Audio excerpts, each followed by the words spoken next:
I was still holding the hospice curtain when my mother's voice cracked through my phone like a cheap lie. It was just a piano, RZ Swan. Stop being dramatic. Behind me, the machines hummed softly, counting down the last breaths of the only person who had ever chosen me. Grandma lay there, thin as paper, her fingers resting on the quilt like unfinished music. They had sold her Steinway, the one she'd promised me when I was 9, the one she said would be my future when everyone else told me I wasn't worth the room I took. $95,000. That's what my parents traded her memory for. A car for my sister, a brand new red luxury sedan parked in their driveway like a victory flag over my grave. I leaned closer to Grandma and whispered it all, every ugly detail. She didn't cry. She reached for her phone. One call, one quiet, measured breath. Then she looked at me and said, "It's time for them to meet my attorney." And for the first time in my life, I knew exactly what revenge sounded like. I remember the day she gave me that piano. Not officially, not on paper, emotionally.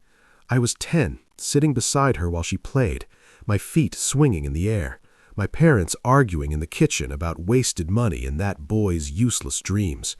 She stopped mid-song and took my hands. "This piano is yours. One day," she told me.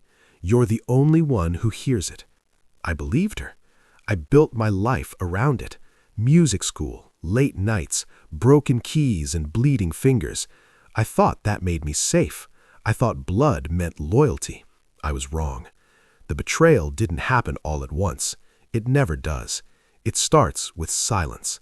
My parents stopped mentioning the piano, stopped asking about my recital, stopped visiting Grandma's often.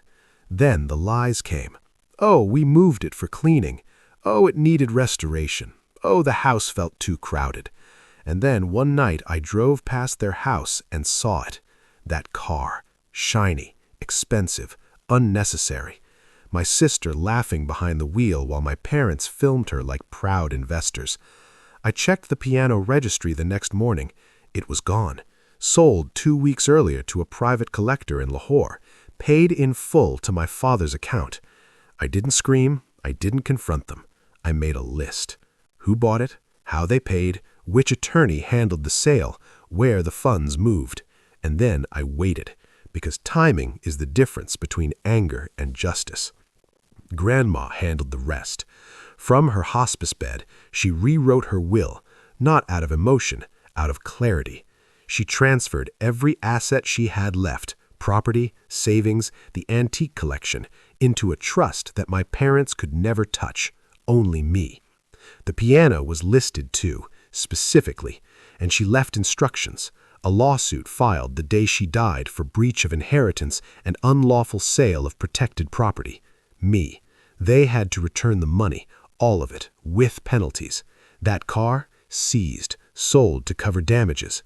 They didn't just lose the piano, they lost their house, their credit, their pride, and my father's name disappeared from every business contract he ever signed, because no one trusts a thief who steals from his dying mother. The final confrontation happened in that same driveway, empty now. My parents standing there, older than they looked a month ago. My mother's voice trembling. "You ruined this family." I stepped forward, calm, deliberate.